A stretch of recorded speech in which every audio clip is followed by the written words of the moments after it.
A great day to y'all. It is April 19th, 2024. I want to talk to y'all about the last conversation I had with my mother, which was April 18th, 2010.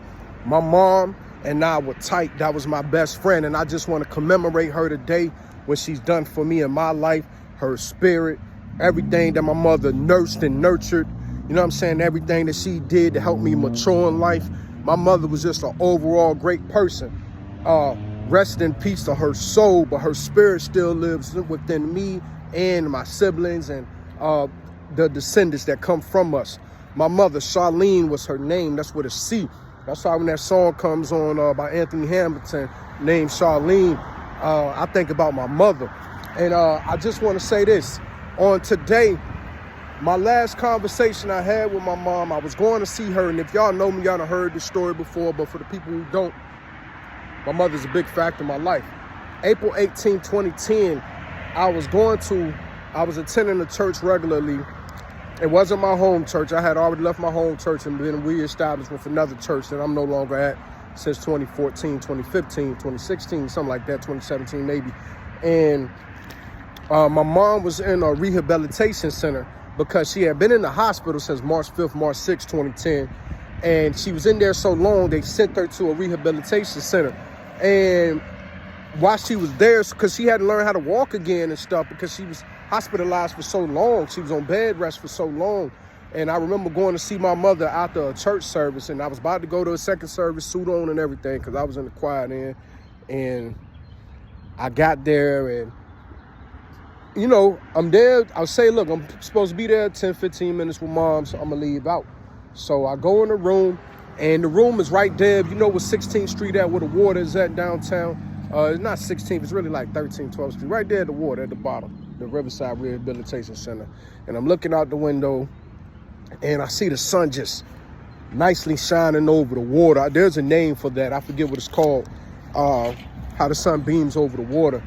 And I say, Mom, she's laying in her bed. I'm like, Mom, look out the window. It's beautiful outside. Just look at the water. And she does one of these and kind of looks over. And, you know, I could tell she was at peace because her baby boy had showed up. And I was there. And if anything, my schedule has always been the most complicated. So me to get there and see my mother on that bed like that, I was at peace. She was at peace. What's going on, boss? How you doing? How you doing, bro? All right. And I was at peace. She was at peace. And I just sit there, and I'm about to leave to go to a second service, and my gut feeling was just like, stay. And I was just like, I don't need to be told, but one time to stay when it come to my mother. I listened to that spirit. I stayed there, and that was the last conversation I had with my mom. We just sat there. After I told her, look over at the water, I rubbed on her hair. She fell asleep, and I don't even know if my mother woke back up after that and talked to her. Later on, her friend came in. I say friend, but for people that know me, that know my family, y'all know who I'm talking about. I know he was there with her until this was maybe like 3-something to maybe 4-something. He was there with her for probably about 8, 9 o'clock at night. I got a call 3 a.m. the next morning from my next in kin, my sister, and she said, Mama done passed. So I think she said, get up to the hospital, but you can hear the tears in her voice. Like even she could feel Mama was gone. You know what I mean? So I did as always, because I know in 2002, when MCV had called us up to the hospital when we was coming from the hospitality house, my mother had died and she was brought back to life. What they call it, resuscitated or something like that. Put that real word in the comment, whatever it said. When you died and the doctors bring you back, is that resuscitation or something like that? But that was 2022. I mean, that was 2002. That was the first time I really prayed. I was in 9th grade in high school. I was away from school for a week or two because of my mom having an open heart surgery. She had a heart valve replacement. This was like her second or third time. It's probably the first time, but anyhow. I remember praying then, walking down that street from the hospitality house to the hospital and holding my 2 older sisters by my mom. My 2 older sisters that I was blessed into by with my mother. My 2 other siblings that come from my mother. That's what I mean. Sorry for my words getting tired.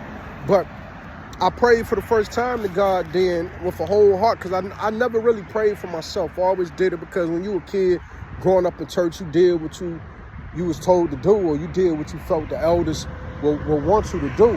So, and Langston Hughes' short story Salvation talks about that. You know what I'm saying? How when he had a come to Jesus pretend moment. But my real moment when I became closer with God for myself was then in 2002, not 2022, 2002. So speed back up to 2010, April 18, 2010, last conversation with my mom, April 19, 2010, when I got that call early in the morning around 3 a.m., 4 a.m. to go to the hospital, Riverside here in Virginia. And I'm just praying the whole way there. And I'm thinking about how Jesus had raised Lazarus from the dead and all that, how the story depicts it. And I'm just like, well, God, if my mom's supposed to come back to life, then may she come back to life. And when I got there, I opened, my mom's eyes was like shut like this. I opened up, nothing. And I can feel her soul was already in another place. It was gone. She was deceased. You know what I'm saying? She was dead. She wasn't there. Her spirit was gone. You get what I'm saying? And so I already knew, and when he right then and there, like, God, this is your answer. I accept it. And I didn't even cry with my mother's death until maybe a few weeks later. Like, and I really didn't let it loose for 6 years later. Like, I was depressed for 6 years and nobody knew. But about my mother had been preparing me since I was a little boy for this day to come. She would always tell my siblings and I, one day I'm not gonna be here. And my mother taught me things as a kid, and if y'all tap in with me on a regular basis, come and watch my channel from wherever y'all viewing this, I will tell y'all some of the lessons my mother gave me as a little boy, preparing me to be a man. And I had my father too, and they separated when I was young, but I had both parents in my life. You get what I'm saying? Not even just had, my parents was in my life like knee deep. They was there.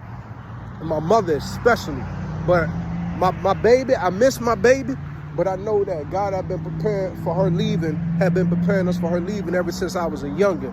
I have no regrets with my mother, Charlene LaReese. That was my mother's name. That was her middle name. And, I just want to commemorate her today. My mother was a great lady. There has never been another Charlene in my life. There's never been another woman in my life the way my mother was in my life.